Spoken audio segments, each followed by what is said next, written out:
नमस्कार, हमारे खास कार्यक्रम में आप सभी का बहुत स्वागत है। आपके साथ मैं हूं नलिनी पांडे। उमेश पाल शूटआउट को 100 दिन का वक्त बीत चुका है और इस बीच कई शूटर्स का एनकाउंटर हो गया है, तो वहीं अतीक अशरफ की हत्या भी कर दी गई है। लेकिन अभी भी 3 शूटर्स और साजिश रचने के आरोपी शाइस्ता परवीन फरार है। पुलिस और एसटीएफ की तमाम कोशिशों के बावजूद इन शातिरों का कोई सुराग हासिल नहीं लग पा रहा है।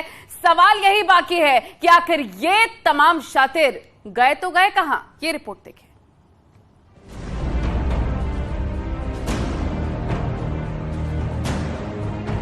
उमेश पाल मर्डर केस के 100 दिन पूरे हो चुके हैं और तमाम पड़ावों के बीच होते हुए इस केस की जांच और कार्रवाई अभी भी जारी है।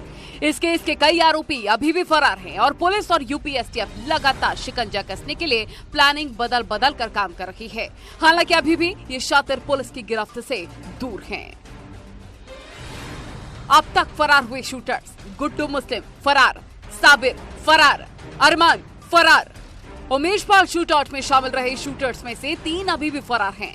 बमबाजी करने वाला अतीक का खास गुर्गा गुड्डू मुस्लिम, शूटर अरमान और साबिर अभी तक पुलिस के शिकंजे से बाहर हैं।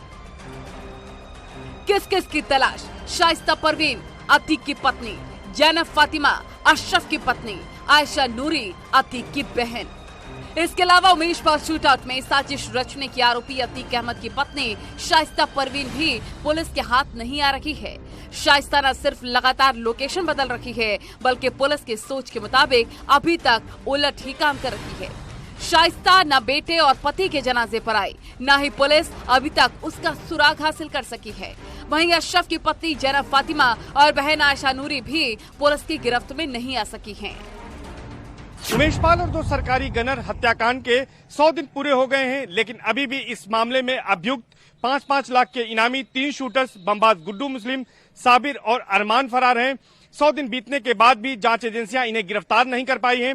इसके साथ ही साथ माफिया अतीक अहमद की पत्नी शाइस्ता परवीन भी फरार हैं। शाइस्ता परवीन नामजद अभियुक्त है और इसके साथ ही साथ उस पर भी 50,000 का इनाम है।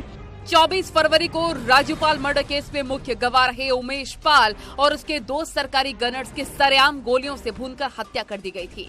इस केस में ज्यादातर शूटर्स पुलिस के साथ एनकाउंटर में ढेर हो चुके हैं। अतीक और अशरफ की 15 अप्रैल की रात को गोलियों से भूनकर हत्या की जा चुकी है, लेकिन अतीक की पत्नी शाइस्ता, गुड्डू मुस्लिम और अशरफ का साला सद्दाम अभी तक पुलिस के हत्थे नहीं जड़े हैं। शूटर साबिर और अरमान भी अभी तक पुलिस की पकड़ से बाहर हैं। हर दिन लोकेशन बदलने वाले इन शूटर्स की तलाश में उत्तर प्रदेश एसटीएफ की टीमें लगातार ट्रेस एंड ट्रैक की रणनीति पर काम कर रही थी, लेकिन अभी तक कुछ खास हाथ नहीं आया, तो प्लान में बदलाव की तैयारी हो रही है। हालांकि अब पुलिस का मानना है कि ये शूटर्स देश छोड़कर फरार हो चुके हैं। ऐसे में अब इनके विदेश में होने की संभावना के तहत रणनीति तैयार की जा रही है। पुलिस सूत्रों का कहना है कि ये शातिर नेपाल के रास्ते फरार हो चुके हैं। एसटीएफ सूत्रों का दावा है कि मध्य प्रदेश, उड़ीसा, झारखंड और महाराष्ट्र के नासिक तक में सर्च ऑपरेशन चलाया गया, लेकिन शूटर्स का कोई पता नहीं चला है। ऐसे में एसटीएफ को आशंका इस बात की है कि ये शूटर्स विदेश भाग सकते हैं। ऐसे में आशंका ये जताई जा रही है कि नेपाल के रास्ते बमबाज गुड्डू मुस्लिम, साबिर और अरमान विदेश भाग गए हैं, जिसकी वजह से इन्हें जांच एजेंसियां नहीं पकड़ पा रही हैं। शाइस्ता परवीन पर लगातार खबरें आती रही। पहले बेटे असद के एनकाउंटर और अतीक और अशरफ की हत्या के बाद कयास लगाए गए कि शाइस्ता सरेंडर करेगी या फिर अपने हाइडआउट से बाहर आएगी, लेकिन शाइस्ता ने ऐसा कुछ नहीं किया और एक शातिर अपराधी की तरह पुलिस को लगातार चकमा देती रही। पुलिस पीछे पीछे तो शाइस्ता आगे आगे, हर बार बच निकलने में कामयाब। वहीं गुड्डू बमबाज केरल, उड़ीसा, बंगाल और झारखंड के अलावा कई राज्यों में ट्रेस किया जा चुका है। पैसा खत्म है और भागने के लिए रिसोर्सेज भी कम पड़ रहे हैं, लेकिन अतीक का ये शातिर गुर्गा अभी भी पुलिस की गिरफ्त से बाहर है। पुलिस रणनीति में बदलाव हो चुका है और साफ है कि जल्दी ही इसका असर भी दिख जाएगा। अशरफ के साले सद्दाम के दुबई में छुपे होने का शक है, तो वहीं साबिर और अरमान पर भी पुलिस की नजर है। पुलिस की नई रणनीति जल्दी ही रिजल्ट दिखाएगी। जांच एजेंसियों को इस बात का भी पता चला है कि लंबे समय से न ही बमबाज गुड्डू मुस्लिम और न ही किसी दूसरे शूटर्स की कोई लोकेशन मिली है। दरअसल ये शूटर्स बेहद शातिर हैं और ये पिछले कई दिनों से अपने ठिकाने बदल रहे थे। इसके साथ ही साथ इन्होंने मोबाइल का इस्तेमाल भी बंद कर दिया था, जिसकी वजह से सर्विलांस की पकड़ में भी ये नहीं आए हैं। यही वजह है कि जांच एजेंसियों के सामने अब बड़ी चुनौती खड़ी हो गई है और जांच एजेंसियां इन्हें गिरफ्तार करने के लिए नई रणनीति बनाने पर विचार कर रही हैं। ऐसे में पुलिस के सामने सबसे बड़ी चुनौती यह है कि इस मामले में कैसे चार्जशीट दाखिल हो। हालांकि एक आरोपी सदाकत खान के खिलाफ पुलिस चार्जशीट भी दाखिल कर चुकी है। अगर पूरे मामले की बात करें तो अब तक इस मामले में 4 इनकाउंटर हुए हैं, जबकि अतीक अहमद और अशरफ की हत्या हो चुकी है। इसके साथ ही साथ अन्य आरोपियों की भी तलाश की जा रही है, जिनमें माफिया अतीक अहमद की बहन आशा नूरी, इसके साथ ही साथ अशरफ की पत्नी जैनब फातिमा भी शामिल हैं। इस मामले में अब यह कहा जा सकता है कि 100 दिन पूरे होने के बाद भी पुलिस सभी आरोपियों को गिरफ्तार नहीं कर सकी है। ऐसे में पुलिस की कार्यप्रणाली पर भी सवाल खड़े हो रहे हैं। कैमरा पर्सन संजीव मिश्रा के साथ सर्वेश दुबे, न्यूज़ 18 प्रयागराज।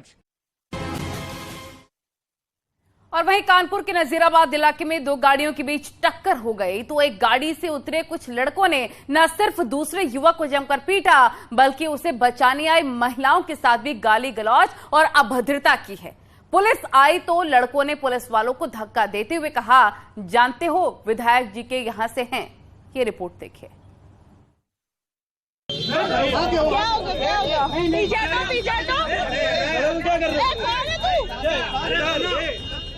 सड़क पर गुंडई, महिला से मारपीट,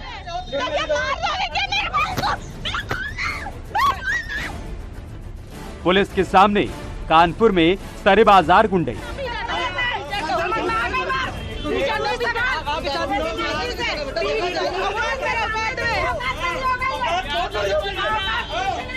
तैश में आकर गुंडा बोला, चाचा विधायक हैं हमारे।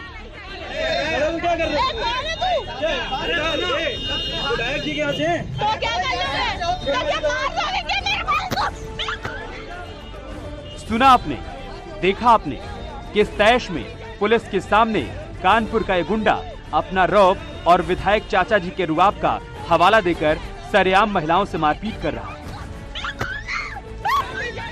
महिलाओं के साथ गाली गलौज, पुलिस के सामने ही दनादन थप्पड़ों की बरसात। साफ है ये लड़के न सिर्फ बदतमीज हैं, बल्कि इन्हें पुलिस और कानून का कोई डर नहीं।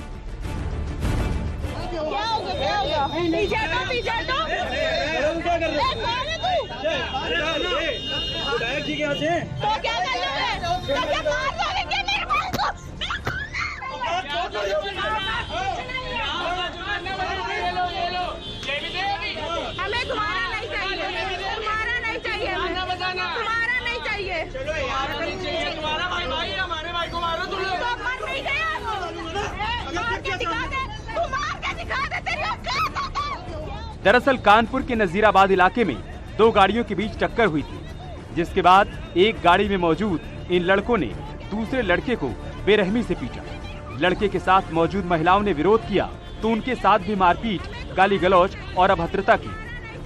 इस बीच मौके पर पुलिस भी पहुंच गई, लेकिन इन गुंडों को कोई फर्क नहीं पड़ा और पुलिस के सामने भी अपने विधायक चाचा का रौब दिखाते हुए गालियां देते रहे और महिलाओं पर हाथ भी उठा दिए।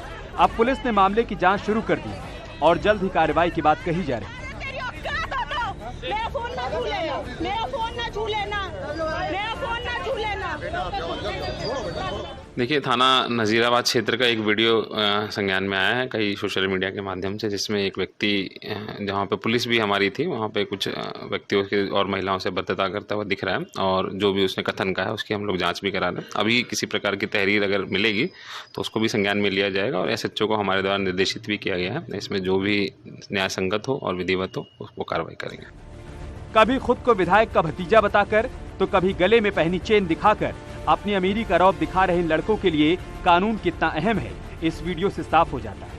अब इंतजार पुलिस की कार्रवाई का है कि आखिर इन गुंडों पर क्या एक्शन होता है। सरेराह एक दबंग द्वारा महिला को हड़काने और खुद को विधायक का भतीजा बताने का वीडियो वायरल हुआ, जिसके बाद पुलिस ने इसका संज्ञान लिया और जांच ACP लेवल के अधिकारी को दी है ताकि तथ्य प्रकाश में आए कि आखिर वो कौन युवक है जो अपने आप को विधायक का भतीजा बता रहा है और क्षेत्र में दबंगई दिखा रहा है। अब देखना ये होगा कि पुलिस उस दबंग युवक तक कब पहुंचती है और उस पर क्या कार्रवाई करती है। विजिलेंस आशीष पांडे के साथ अमित गंजू, न्यूज़ 18 कानपुर।